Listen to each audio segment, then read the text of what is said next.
Sa atong ebanghelyo sa kadato batan-on nangutana kang Hesus concern niya kung unsaon niya nga makaangkon siya sa kinabuhing walay katapusan. Unsaon niya nga makasuod siya sa gingharian sa langit. Mitubag si Hesus, maingon siya, tumana ang mga sugo sa Ginoo. So kadumdum pa man ta sa atong 10 commandments. Tumana ang mga sugo sa Ginoo. Iyang gimension, ayaw pagpatay, ayaw panapaw, ayaw pangawat, ayaw pamakak, ayaw panlimbong, tahura imong ginikanan, at imala imong amahan ug inahan kung mga tiguwang na sila, mga masakiton sila. Then mingon ang maong tao nga, nagtuman ako ana Ginoo sukad pa sa akong pagkabata. Then this must be a good person. Maayo nga tao ni siya. Busa miingon si Jesus kaniya, usara ka butang ang imong buhaton, no? Kinahanglan mong buhaton. Lakat pauli sa inyo, ibaligya ang tanan mong katigayunan og ihatag ang halin ngadto sa mga kabus. Og maangkon mo ang imong gitinguha nga bahandi sa langit. Unya balik nganhi og sunod kanako. Sa iyang pagkadungog niini wala na siya mahiluna, naguol siya, masulubon nga mibiya kang Hesus og wala na gayud mo balik tungod kay dili niya mag-give up ang iyang bahandi in behalf of heaven. Pagkahuman, gitawag na ni Jesus ang mga tinun-ang giingnan nga pagkalisod gayud sa dato nga makasuod sa langit. Dili tungod kay daghan silag kwarta, kundili ang problema, they cannot free themselves from the attachment of material things. They cannot detach themselves from the material things they possess. They cannot free themselves from the chains that enslave them from material things. Now, mao-ni nga mingon si Jesus, oh my God, it's so hard, it's so difficult for a rich man to enter the kingdom. It's not because heaven hated the rich people, but it is because the rich cannot let go. So, dili ingon nga ang langit iyang gikuan kay nabitong hate niya, gidumtan niya ang mga dato, kundili ang mga dato ang dili gusto mo sulod didto. Kay when you enter into the kingdom of God, you have to give up something that will prohibit you entering into. Now, pananglitan, gamay nga pultahan, ang gamay nga pultahan, musud ka dinha, unya nakay dako kaayong karga sa imong likod, nakay dako kayong bag, musangit ka. So what will you do? You remove the bags, the big bag at your back, leave it there and enter into the narrow door. So mao na mga kaigsuonan nga ang gipasabot ni Jesus, ingnan niyang batan-on, sige pauli sa inyo, unya ibaligya imong mga katigayunan, ihatag sa kabus. So mingon si Jesus kaniya nga, go and make use of your wealth to help the poor. Gamita ang imong bahandi sa pagtabang sa mga tao nga nagkinahanglan sa imong tabang. Gamita ang imong bahandi dili lamang alang sa imong kaugalingong satisfaction, kundi gamita kini aron ang uban matubag ang ilang panginahanglan, aron ang uban makakaon, aron ang uban makabisti, aron ang uban makasinhati sa panalangin nga imong nadawat. Wa ang dato mubuhat niini because of so much attachment to material things. So mao po siguro itong pamalandungan karon nga kinibitong gamiton ang bahandi nimo, bahandi nako, bahandi nato sa kalibutan in a right way, or in the right way. Ang right way is kining atong nahuptan, gamiton nato alang sa kaayuhan sa uban, dili alang sa pagdaot sa uban.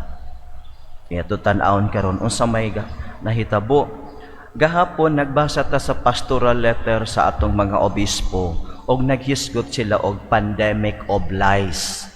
Pandemya sa bakak nining atong panahon karon. Unya kung di ta makabantay, pwede nga mahimo kitang biktima sa pandemya sa bakak o kita nahimong agianan sa pandemya sa bakak aron mokaylap ang bakak og dili na makita ang kamatuoran. Doon na po'y gitawag gahapon sa pastoral letter nga historical revisionism. So lisod kaayo kung di ta kahibaw og unsay kasaysayan sa ato sa nasod. Now let's go for the pandemic of lies nining panahona. Usa sa mga gipakaylap karon, posible nga kini mahitabo locally o kini nahitabo na nationally. So in the national level nahitabo na, in our local setting pwede pod nga mahitabo kini pandemic of lies. Create unya out of these lies, people will call you names. So for example, usa sa mga kandidato gitawag nila nga bobo. Kay ngano man 4 times 40 equals 1,600. Mao na ilang nagsige na og circulate sa tibuok kalibutan. Not only in Philippines but in the whole world. Nga bobo ni siya kay di ka maog mathematics. Unsa may tinuod? Ang tinuod mao ni ingon 10 kilos of rice per week. So 10. Pila ka semana ang usa ka buwan? 4. I-times nimo og 40 pesos kada kilo, 10 times 4 times 40 equals 1,600. Ang ilang gipakaylap sa ilang video, 4 times 40 equals 1,600. Dikol nining tawhana ila kining gitawag bobo na siya.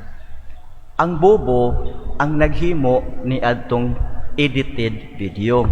May gani kay na ay original video. Unya, ang bobo kadtong mi-share ni ining maong video nga to sa uban. Kanong bobo kay wa man ta mag-search kung tinuod ba ni. So mao tan-aw na to mga igsoon kay basig usa kita sa nag-share adto nga video, adto nga information, adto nga name calling bobo. Kay ngano man fake news is grave mortal sin. Why it is mortal sin? Ang fake news, paghimo-himo og butang-butang. O sa ingon sa Ginoo karon, ayaw pamakak. Ang fake news, bakak na siyang daan. Una ikaw nga nakadawat sa fake news, wa na ka nag-search sa tinuod, you directly share it with your friends, you spread lies. Pagkatapos, ang fake news is destroying a particular person. And by sharing it, you also help destroying a particular person. That is evil. Ikatulo, fake news is evil because you deceive people to believe in what you shared as fake news. Mao ni nga sa study nga gihimo sa Philippine setting, many Filipinos believed in fake news.